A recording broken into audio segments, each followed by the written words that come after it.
están? Buenas tardes. Vamos a dar comienzo a la clase número 2 de técnicas en resonancia nuclear magnética y vamos a comenzar a hablar del helio.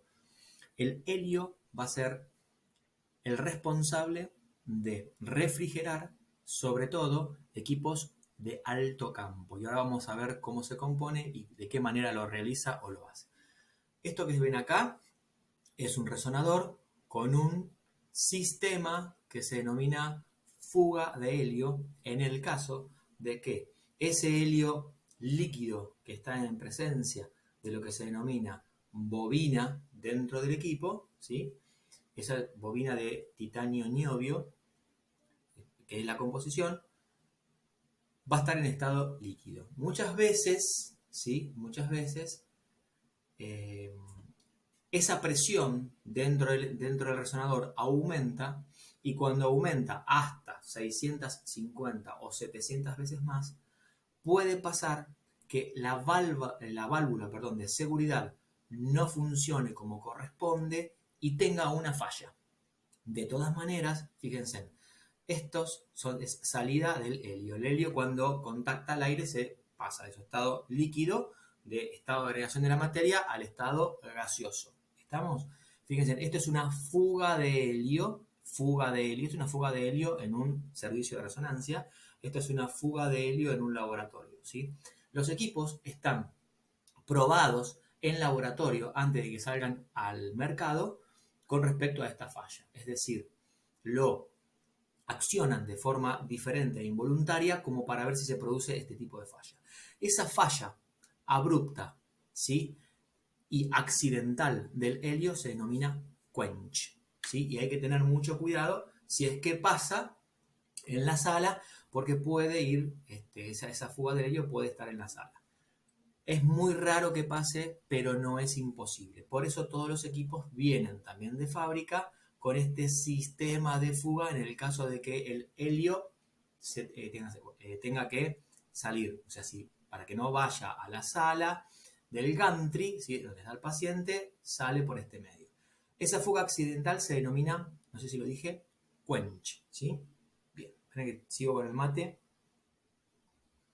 Si tenemos que conceptuar al helio, vamos a decir que es un elemento químico, es un gas inerte, inoloro e insípido, menos denso que el aire, por eso sube, ¿sí? Si se produce una falla, voy a repetir lo mismo que dije antes, en la válvula de seguridad del magneto, el helio líquido en contacto directo con el aire se evapora y asciende o va a ascender al techo de la sala del gantry, donde está el paciente. En este caso puede reemplazar al aire siendo tóxico y así inspirado puede provocar, una de las cosas que puede provocar es asfixia por congelamiento de las vías respiratorias. Por eso tenemos que estar atentos. Pasado su punto de ebullición, pasa de un estado gaseoso por un aumento, gaseoso por un aumento del volumen de hasta más de 600 veces lo que dije antes, ¿sí? Entonces, ¿cómo denominamos a esta fuga abrupta y accidental del helio? Se denomina quench, ¿sí? Y el helio forma parte de la refrigeración de los equipos dentro de la clasificación de imanes, de electroimanes superconductivos. Ahora lo vamos a ver. Y son, slides y diapositivas para mostrarles que son transportados, ¿sí? Acá, esto es en laboratorio, ¿sí?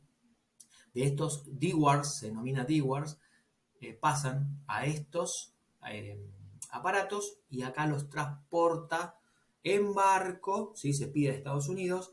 El nivel de helio se puede medir en un resonador. Por general, cuando están más o menos al 50, entre el 50 y el 60% ya se va pidiendo la carga de helio, que esa carga de helio es en dólares y muy costosa, ¿sí? ¿Qué pasa? En ese precio está la logística del transporte del mismo y la aseguradora de la empresa. Muchas empresas, Philips, Siemens, GE y demás, tienen seguros apartes, especiales y contractuales para todo lo que sea la logística del transporte y de la carga de helio, ¿sí? Esta carga de helio se hace aproximadamente, depende del uso y de la falla del equipo, se realiza entre 1 año y medio y 2 aproximadamente. Ahora sí, se produce un quench, el líquido, o sea, el helio se evapora, no se puede trabajar porque el equipo sin helio no trabaja, entonces hay que pedir, eso tarda días y bueno, ahí se produce un lucro cesante, que es que el equipo queda parado 10 días, 15, 20, dependiendo, y bueno, de ese lucro cesante también se tiene que hacer cargo a alguien, por eso están los seguros contratados, ¿sí? Con respecto a la clasificación de imanes, los vamos a dividir en dos grandes grupos, permanentes y electroimanes. Dentro de los permanentes, que tienen una imantación permanente, sí van a estar los híbridos, ¿eh? Que los híbridos se van a formar a través de ¿sí? Un compartimiento, por decirle, entre los permanentes y los resistivos, ¿sí? Es una lesión entre los permanentes y los resistivos, están los equipos híbridos. Y después la otra gran clasificación, que es en los electroimanes, se van a dividir en dos grupos fundamentales, que son los resistivos, que son los que van a estar refrigerados por agua circundante constantemente, y los superconductivos, que son los que van a estar refrigerados por helio. Hoy en día existen equipos de alto campo sin helio, ¿sí? Bien. Los permanentes. Si nosotros decimos los permanentes están constituidos por una sustancia ferromagnética que van a dar origen a una imantación permanente, ¿sí? No precisan, entonces, por así decirlo, un sistema de refrigeración. Tienen un peso elevado, aproximadamente entre 20 y 25 toneladas. Y pueden llegar a alcanzar, con respecto a su potenciación, hasta los 0.6 Tesla, es decir, 6.000 Gauss. Recuerden la relación universal en relación al teslaje y a los Gauss de resonancia magnética. Así que un Tesla equivalía a 10.000 Gauss. Entonces, 0.6 Tesla, 6.000 Gauss. Con respecto a los resistivos, podemos decir que están constituidos en, ¿cómo decirlo?, en una bobina gigante, que la vamos a denominar magneto, por la que va a circular corriente eléctrica continua y de alta intensidad. Por eso se llama resistivo, es como una, para que me entiendan, es como una plancha. La plancha tiene una resistencia, entonces se enciende se enchufa, se enciende la plancha, para que me entiendan. Esa resistencia calienta y después la plancha está operativa. Exactamente pasa con los electroimanes resistivos. Llegamos al equipo, prendemos el equipo, necesitamos que la rampa ascienda y nosotros ahí hacemos dos tipos de calibraciones. La calibración de imagen y la calibración por fuera de la imagen dentro de la bobina. A eso se lo denomina background.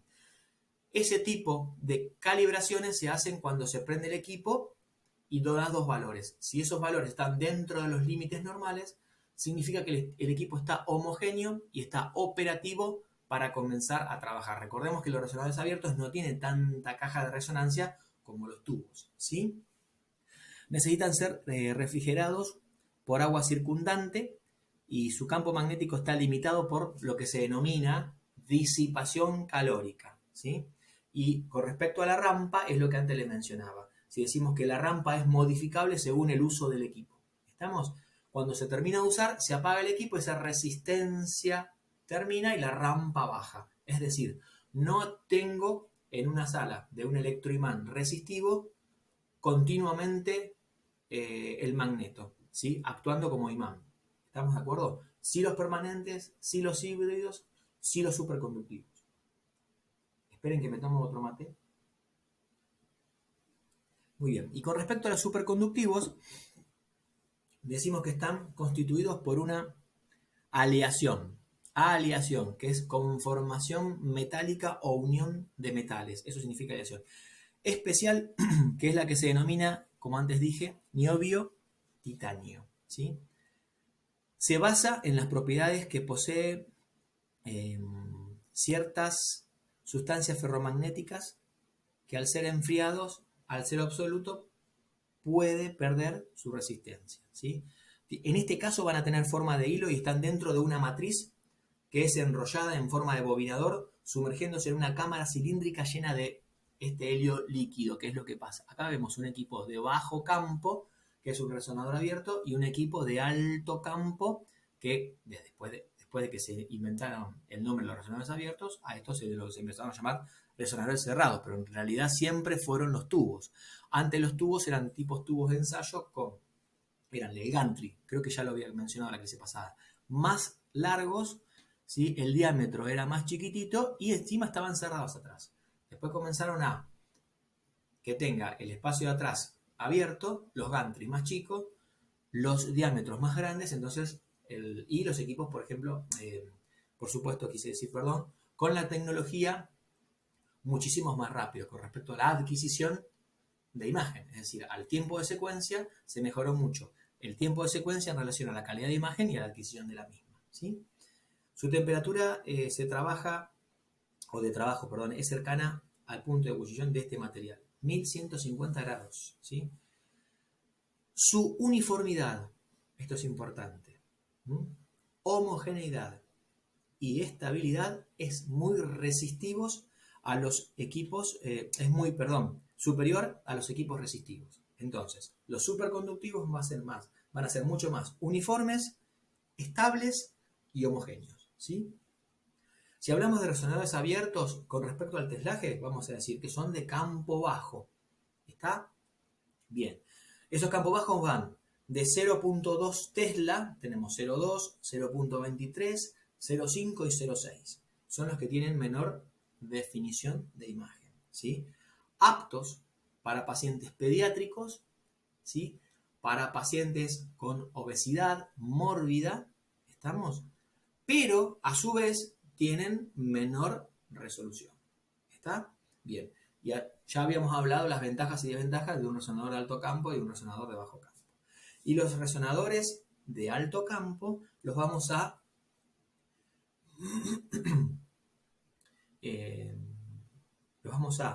colocar en una lista que van entre los 1.0 hasta los 7.0 Tesla.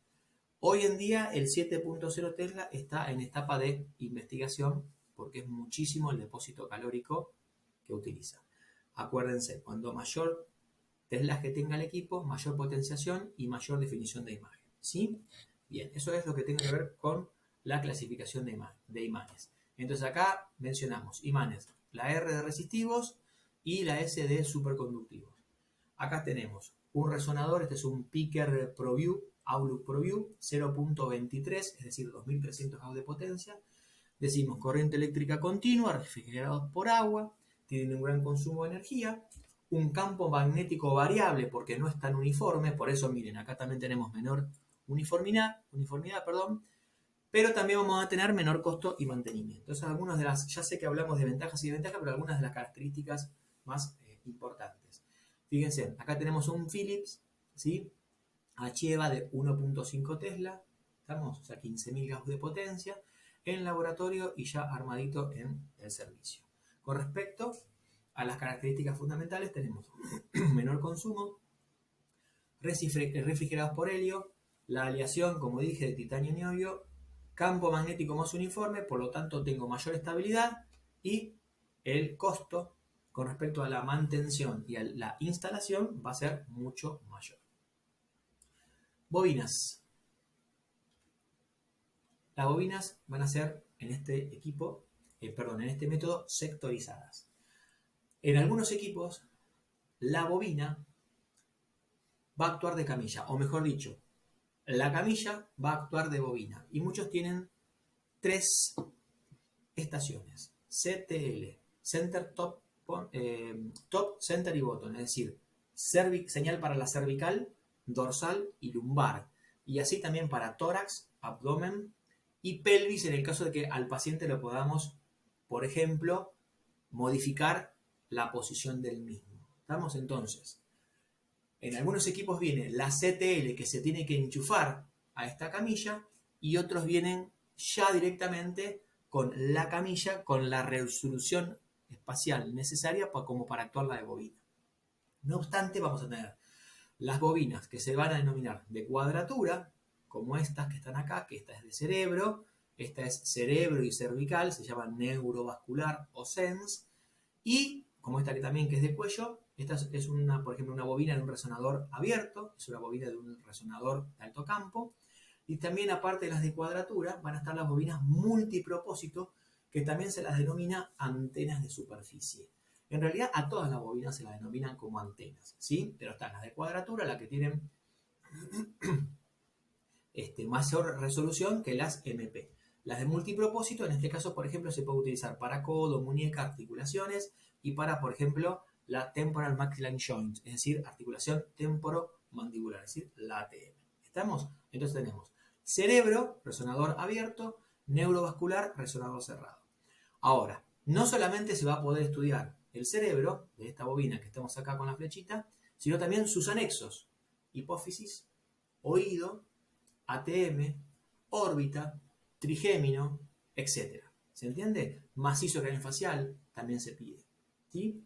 Parótidas, pero algunos médicos la incluyen dentro del cerebro y algunos médicos y otros médicos la incluyen dentro del cuello porque anatómicamente están continuos, entonces muchas veces si tenemos esta bobina neurovascular la podemos hacer. Hacemos una especie de macizo craneofacial y cuello todo junto, ¿sí? Y sale muy bien. ¿Estamos? Otro tipo de bobinas que ustedes ven son las de cuerpo, o sea, las de body, que algunas van a ser rígidas, como por ejemplo estas que se encastran, ¿sí? Y otras van a ser flexibles, ¿sí? Flexibles, que son las que se pueden llegar a amoldar mayor al cuerpo. Entonces, en los resonadores que no tengo la intensidad de señal para la columna, por ejemplo, podemos utilizar estas body, pero generalmente body, como si su nombre lo indica, lo utilizamos para tórax, abdomen y pelvis. Fíjense que acá, por ejemplo, podemos estudiar dos regiones juntas. Tórax y abdomen o abdomen y pelvis. ¿Estamos? Creo que no me olvido más de nada. Bueno, de última después, a medida que se me ocurra, se lo voy mencionando.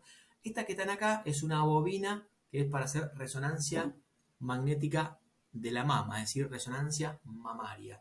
En este caso, el paciente va acostado de cúbito de cúbito ventral, es decir, boca abajo, incluyendo las dos mamas, una y la otra. Entonces las mamas quedan en forma pendular, el equipo es nosotros cuando entramos al paciente vamos a decir si entra de cúbito dorsal o de cúbito ventral, cuál es la derecha, cuál es la izquierda, para que el equipo interprete las imágenes.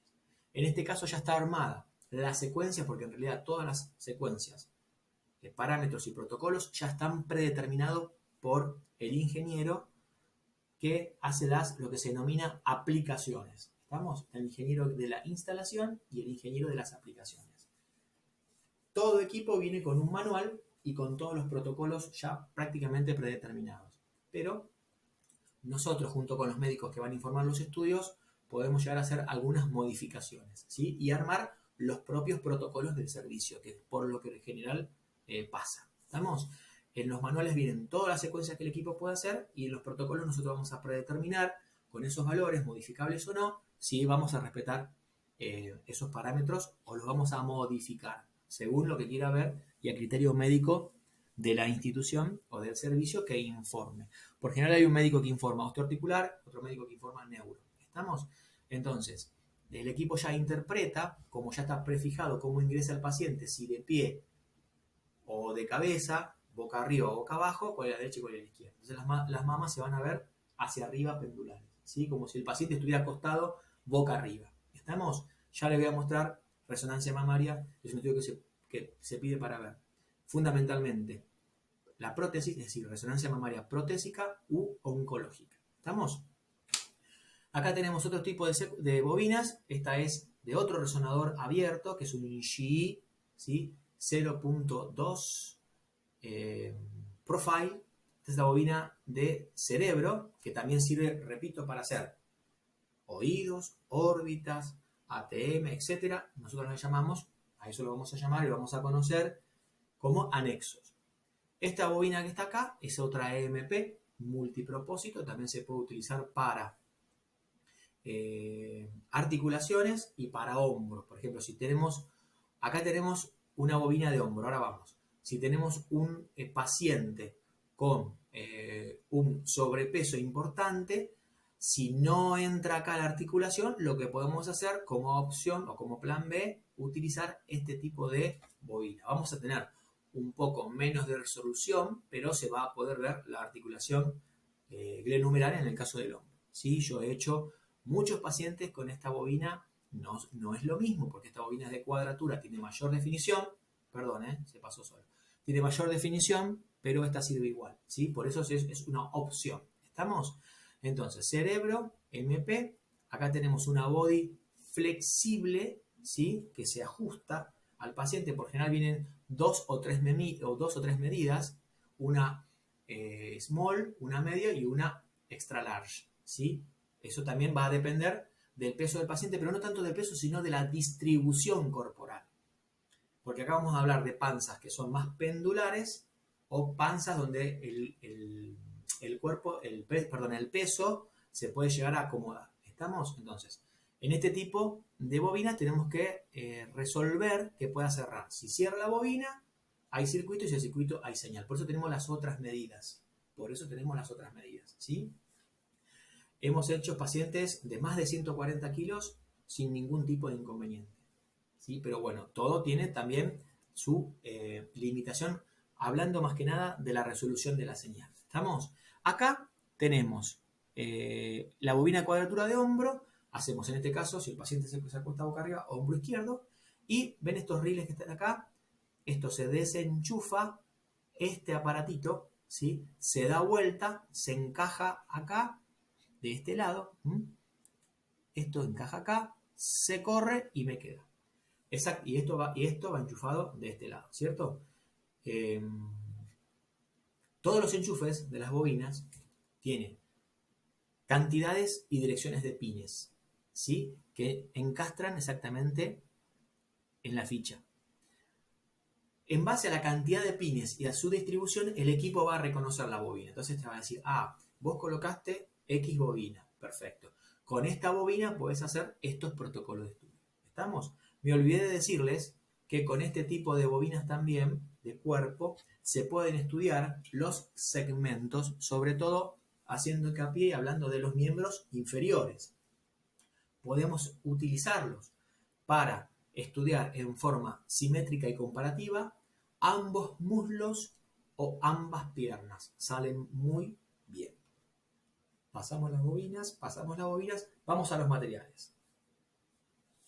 Bien, los materiales los vamos a diferenciar como ferrosos y no ferrosos. Los ferrosos van a ser los que tienen mayor atracción magnética y los no ferrosos vamos a definirlos a aquellos que tienen una atracción magnética mucho menor. Con respecto a las clasificaciones, por ejemplo, podemos decir, ambos materiales dependen de su aleación, es decir, de su composición. Porque hay materiales que pueden ser no ferrosos, pero tener un componente ferroso en su conformidad. ¿Estamos? Entonces, más atracción magnética y menos atracción magnética. Existe una clasificación, que es esta que vemos en pantalla, que se dividen en 4 grandes grupos: ferromagnéticos, supramagnéticos, paramagnéticos y diamagnéticos. ¿Sí? Entonces, siempre magnéticos: ferro, supra, para, dia. Los ferromagnéticos son, acá vemos, dice, espere que me acuerde, generalmente contienen hierro y cobalto. Tienen una susceptibilidad magnética positiva. Al decir positiva, es decir grande, alta. Es decir, cuando están en el equipo, la fuerza producida es mayor en el material que en el magneto, causando lo que se llama artefacto o artificio. Existen algunas secuencias que se denominan secuencias Dixon, que tienen, como para así decirlo, un tipo de filtros como para que este artefacto no desfigure tanto la imagen. Se pueden hacer secuencias STIR, que son de supresión grasa, o, ya lo vamos a ir viendo todo lo que estoy mencionando de a poco, o las Dixon, que tienen distintos ecos de señal que generalmente me separa los tejidos de agua y los tejidos de agua pura y los tejidos de lípidos puros, ¿sí? Entonces tienen una menor susceptibilidad con respecto al artefacto. ¿Estamos? Este artefacto de artificio, ¿qué me va a producir? Una pérdida de señal, y esta pérdida de señal me va a provocar una distorsión espacial. Ejemplo, clip quirúrgico, esquirla de bala o una prótesis, ya sea una prótesis, por ejemplo, un clavo endomedular, sobre todo los musulares, o por ejemplo también lo que nos pasa muchas veces son las artrodesis, ¿sí? Son operaciones de columna, o las osteosíntesis, que es la placa con los tornillos. Ya todos lo vamos a ir mencionando. Con respecto a los supramagnéticos, decimos que estos materiales contienen, llamamos dominios individuales con propiedades magnéticas que van a ser altas o de gran escala. Por eso acá ponemos propiedades ferromagnéticas altas, ¿sí? Y acá mencionamos, por ejemplo, al aire, no lo puse, magnesio, Mg, aluminio, titanio y wolframio. Wolframio, ¿saben qué es el wolframio? Una palabra que a ustedes les va a parecer familiar.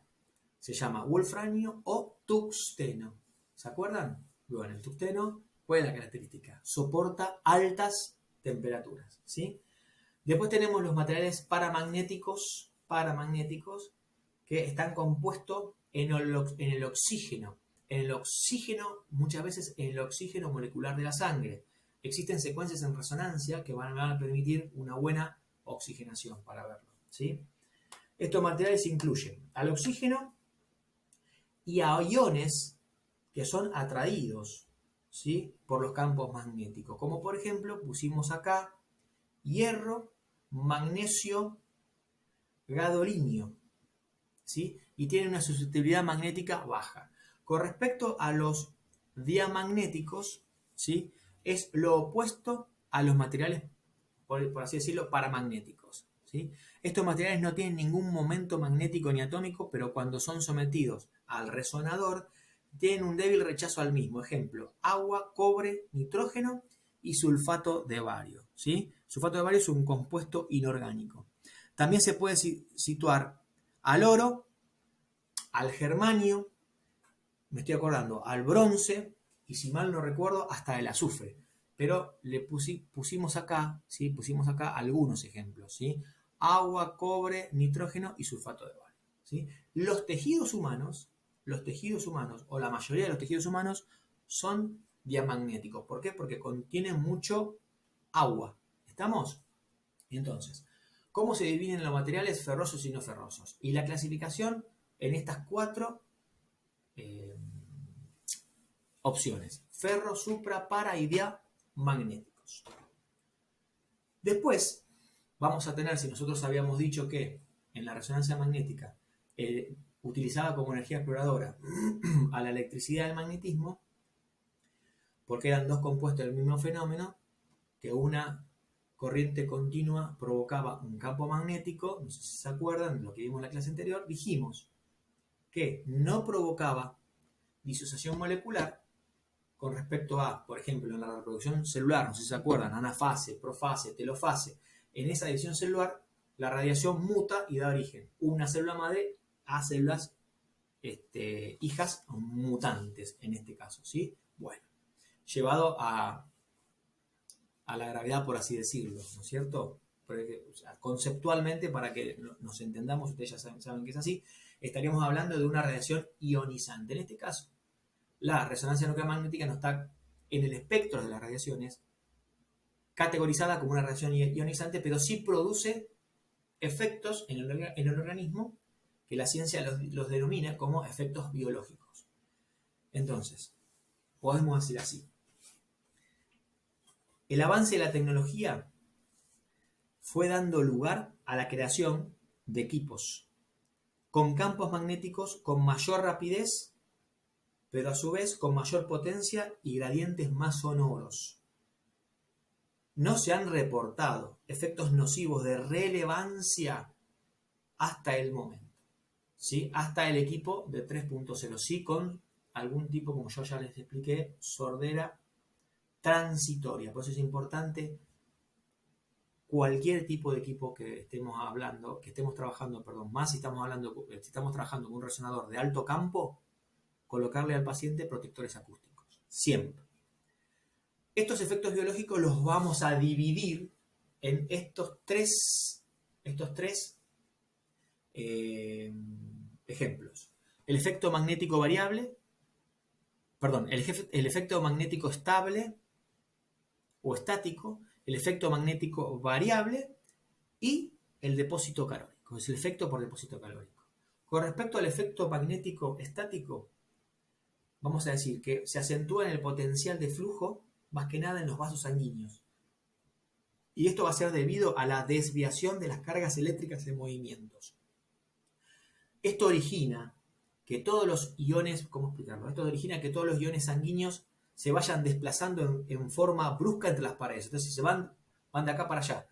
Entonces, es la desviación de las cargas eléctricas en movimiento de los iones sanguíneos que a lo largo del vaso se van desplazando entre las paredes cuando existe una diferencia potencial, es decir, cuando existe una diferenciación de la potencia. Estas modificaciones pueden dar origen a lo que se va a denominar con el nombre de trastornos hemodinámicos. Entonces, esta perturbación puede influir también sobre la conducción nerviosa en equipos sobre todo de alto campo. Entonces, el paciente puede llegar a sentir algún tipo de sensación, ¿sí? Pero es sensación de movimiento, pero es solamente lo que hace el equipo. Dentro del campo magnético variable, entonces, acuérdense, en estático, vasos sanguíneos. Dentro del campo magnético variable pueden originarse por las variaciones del campo magnético que van a ser corrientes eléctricas que induzcan a circuitos biológicos, pudiendo causar fibrilaciones, palpitaciones, hormigueos, etc. Entonces existen lo que se llaman, o lo que yo llamo posiciones prohibidas de acomodamiento, es decir, cuando acomodamos al paciente tenemos que tratar de que no se esté tocando ambos pies entre sí, cruzando las piernas, o ambas manos, o los brazos arriba, agarrándose las manos también, o tocándose, pues poniéndose la mano en la panza o en el pecho. El paciente va de boca abajo, boca arriba, generalmente de cúbito dorsal, boca arriba, siempre lo que digo yo en posición anatómica. Con las palmas de las manos pueden ir en pronación, así está más descansado. Entonces, en este caso, si evitamos que se contacte una parte del cuerpo entre sí, vamos a evitar que se produzca lo que llamamos circuitos biológicos o que induzcan estos circuitos biológicos, ¿sí? Entonces el paciente puede, para que no sufra, por así decirlo, para que no sienta más que nada palpitaciones, hormigueos, etc. Bien, y con respecto al depósito calórico, decimos que el efecto biológico más importante, ya lo habíamos creo que mencionado, por la emisión de radiofrecuencia es el depósito calórico. Esto puede provocar lesiones por lo que vamos a llamar sobrecalentamiento. ¿De qué va a depender? Va a depender de la potencia del magneto. El parámetro para cuantificar el fenómeno de la especificación de la radiación absorbida es el SAR, Specific Absorption Rate. ¿Para qué? Para que el paciente no sienta calor ni le queme la zona, siempre el equipo hace un cálculo, por eso es importante en los datos colocar el peso exacto del paciente, porque en cuanto a la cuantificación en base a la zona a estudiar, la bobina que coloquemos, el equipo que estemos manejando con la potencia y las características de la secuencia que estamos haciendo, el equipo hace un cálculo y dice que si el depósito calórico va a sobrepasar el 1.5 watts por kilogramo de peso, ese SAR, es decir, esa especificación de la radiación que va a absorber va a estar sobrepasada de su valor y el paciente puede llegar a tener más calor. Entonces, después de este cálculo, el equipo aparece ¿cómo se llama? Un aviso que nos dice, el SAR va a ser aumentado. Entonces nosotros tenemos diferentes tipos de técnicas o de maniobras, por así decirlo. Por ejemplo, aumentar el tiempo de eco para, o bajarle el TR para que la cuantificación sea óptima y no haya ningún tipo de problemas, ¿sí? Entonces, efectos biológicos, campo magnético, estático, variable y depósito calórico. ¿Qué es un protocolo? ¿Qué es una secuencia y qué es un parámetro? Todos los equipos tienen predeterminados los protocolos, las secuencias y los parámetros, ¿sí? Si yo abro, estos son ejemplos, algunos de los ejemplos que les coloqué de los protocolos, de las secuencias y de los parámetros. Por ejemplo, si yo abro un protocolo, vamos a suponer cerebro simple, me van a aparecer una serie de secuencias. Y si yo abro una secuencia específica, por ejemplo T2, me van a aparecer una serie de parámetros. Entonces, decimos que, por lo tanto, un conjunto de parámetros me van a formar una secuencia y un conjunto de secuencias me van a formar un protocolo. Después, cuando terminemos la parte de física, vamos a estar estudiando en forma sectorizada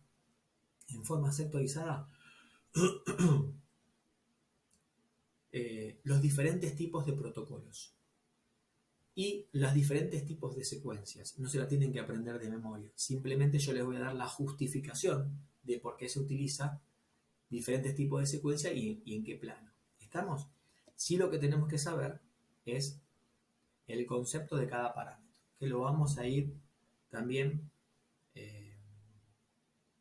repitiendo y recordando a lo largo de las clases. ¿Estamos? Entonces, un conjunto de parámetros me forman una secuencia y un conjunto de secuencias me forman un protocolo.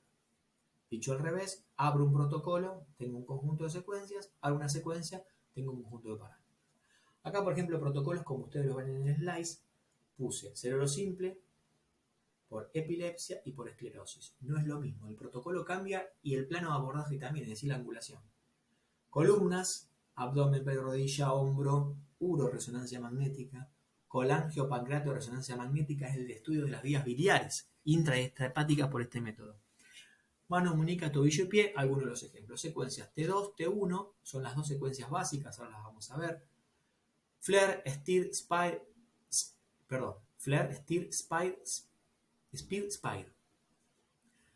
Todas tienen IR, eso significa inversión de la recuperación. Inversión de la recuperación de un pulso, es decir, a través de la inversión en el espectro de la secuencia, ¿qué hacen? Suprime la señal lípida, suprimen la señal grasa. Después lo vamos a ir viendo. FAT-SAT es otro tipo de saturación grasa a través de lo que se llama curva de Schimin, lo hacen los equipos de alto campo. FILECO o eco de gradiente es otro tipo de secuencia. GRI es otro tipo de, también son secuencias de eco de gradiente. Express, como las galletitas, no se pueden olvidar. Single shot, miren como el chocolate, también se escribe. Son secuencias específicas para saturar todo el equipo, toda la señal del tejido y ver estructuras específicas. Por general, las secuencias express y single shot se realizan en los urogramas, en las colangios por este método, ¿sí? Las secuencias eco de gradiente tienen su diferenciación para ver hematomas y calcificaciones. Después lo voy a repetir todo. Todas estas secuencias IR suprimen grasa.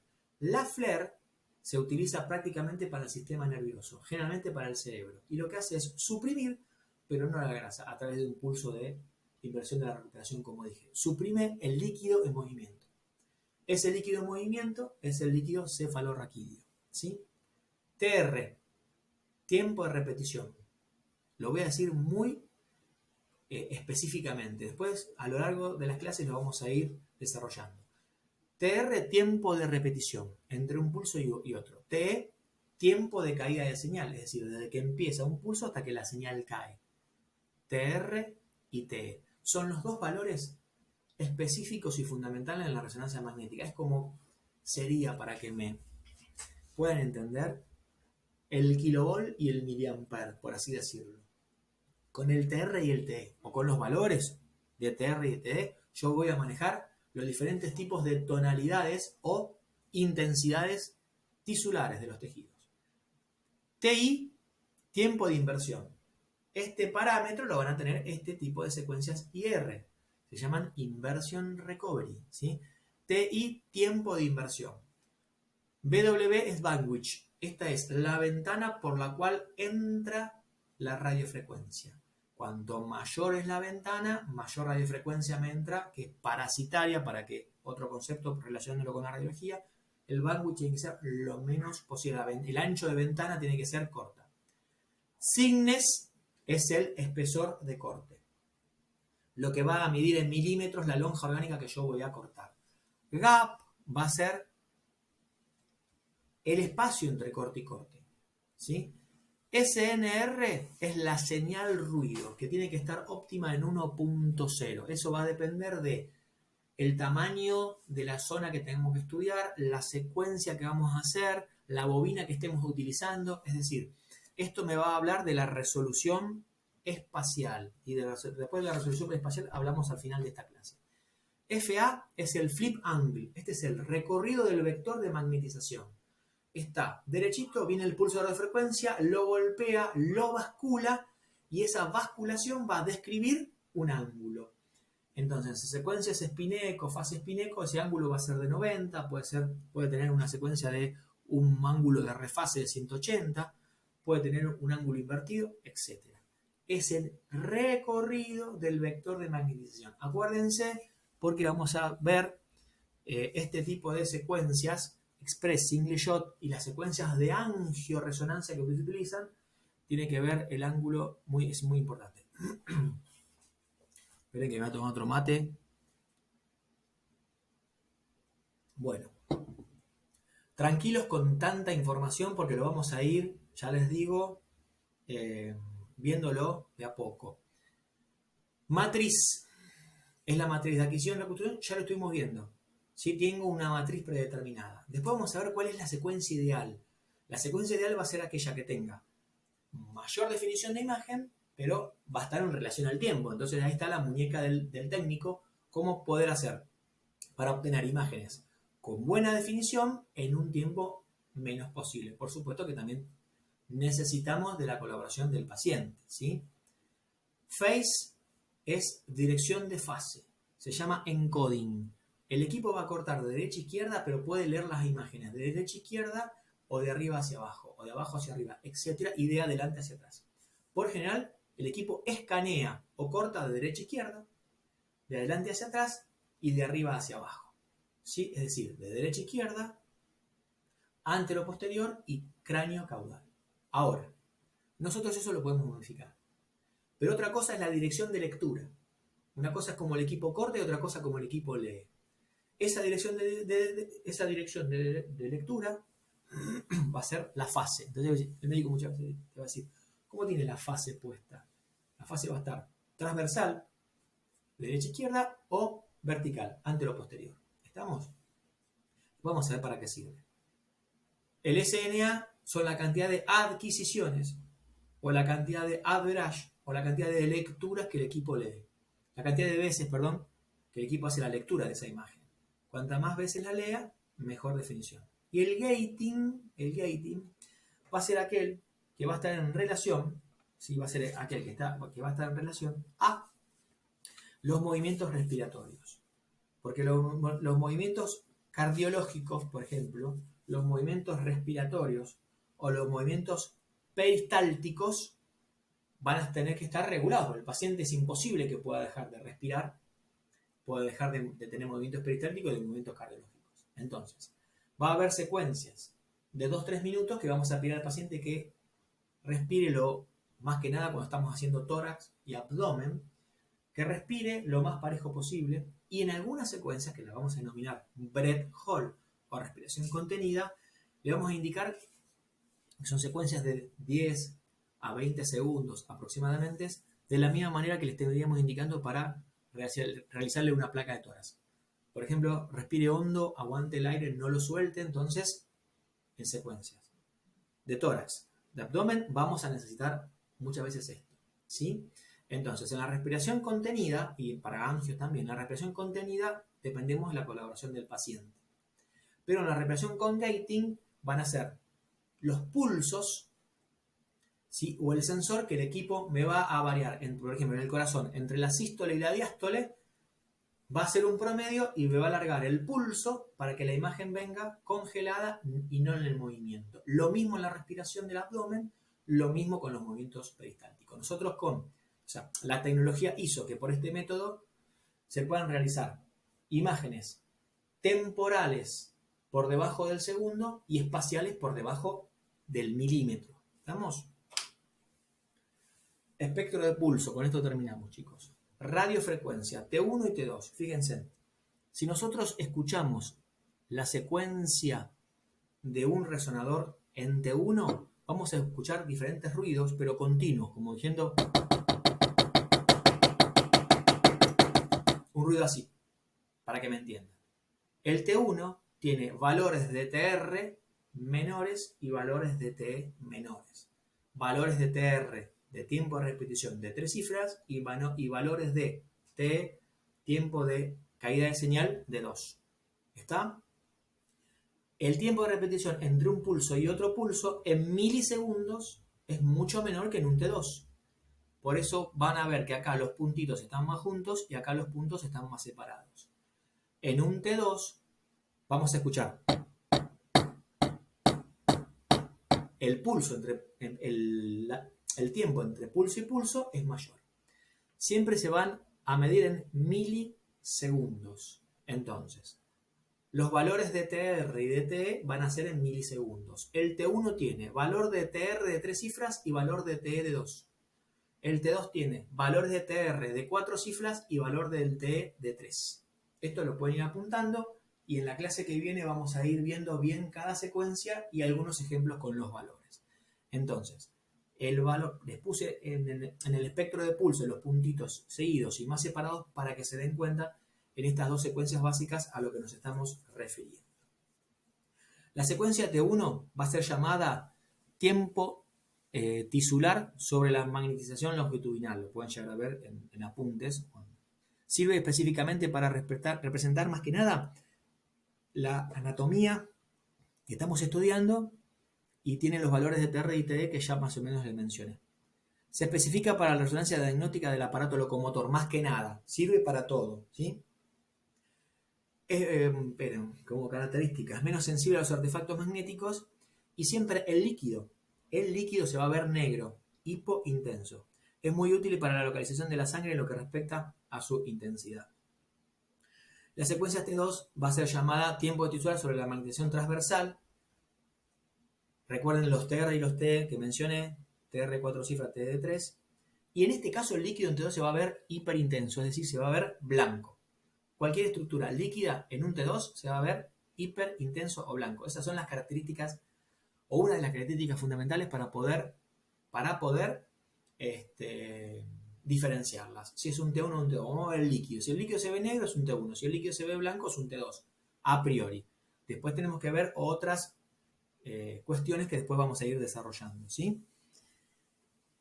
El líquido se va a ver hiperintenso. Evidencia la patología más que nada en las partes blandas y nos brinda la información histopatológica del tejido. Por ejemplo, en un músculo, en un desgarro, si ya no tiene una fibrosis en un T1 puedo llegar a verlo como no, pero la histoquímica del tejido la voy a ver en un T2, voy a poder ver ese desgarro y ese grado de desgarro si existe o esa fibrosis. Y en T2 muestra mayor susceptibilidad a los artefactos, ¿sí? Y la densidad protónica es el primer eje de una secuencia dual T2 que tienen el mismo TR y un valor de T diferente. Vayan,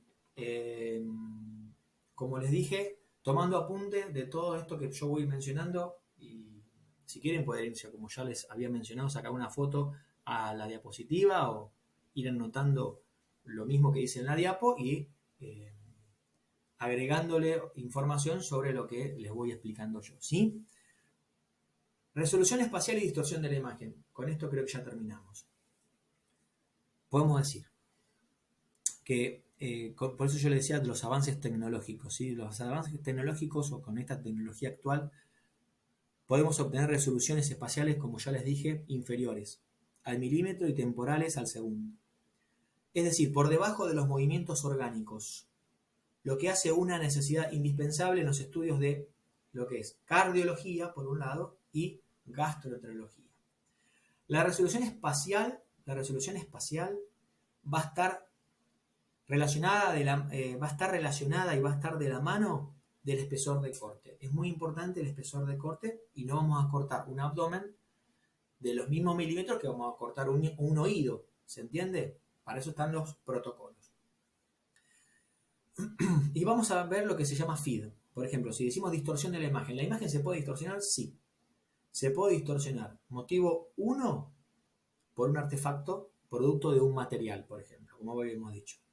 Motivo 2, se puede hacer, puede ser una distorsión de imagen a través de un ajuste de parámetro de consola. Es decir, por ejemplo nosotros nos manejamos mal el FOV y esto repliega la imagen y me produce una distorsión. Motivo 3, la no colaboración del paciente. El paciente puede, por algún problema que tenga o una afectación, no colaborar de la forma necesaria como para obtener una imagen óptima. Ahí vamos a tener que trabajar bajando los tiempos, ¿sí?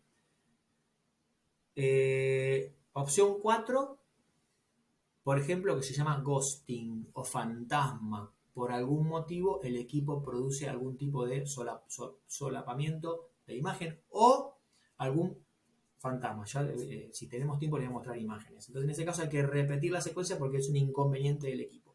Y otro inconveniente del equipo que puede llegar a pasar es lo que se denomina FID, F-I-D, caída libre de la inducción, Free Induction Decay, ¿sí? Es decir, el pulso de radiofrecuencia no puede conllevar muchas veces la misma intensidad de la frecuencia y también el campo magnético puede estar, por ejemplo, en algún momento, en algún segundo, inestable. Entonces, por estas razones, puede producirse lo que se le conoce con el nombre de FID, inducción, o sea, caída libre de la inducción. Concepto de magnetismo. Es la propiedad de la materia para producir estática por el orbitar de sus electrones. Uy, ahí le pegué al micrófono, perdón. Bueno, chicos y chicas, espero que les haya gustado. Esperen que cierro acá y con esto ya damos fin a la clase número 2 de resonancia magnética. Esperen que cierro acá. ¿Cómo era esto? Cierro. Ahí está. Muy bien. Saludos para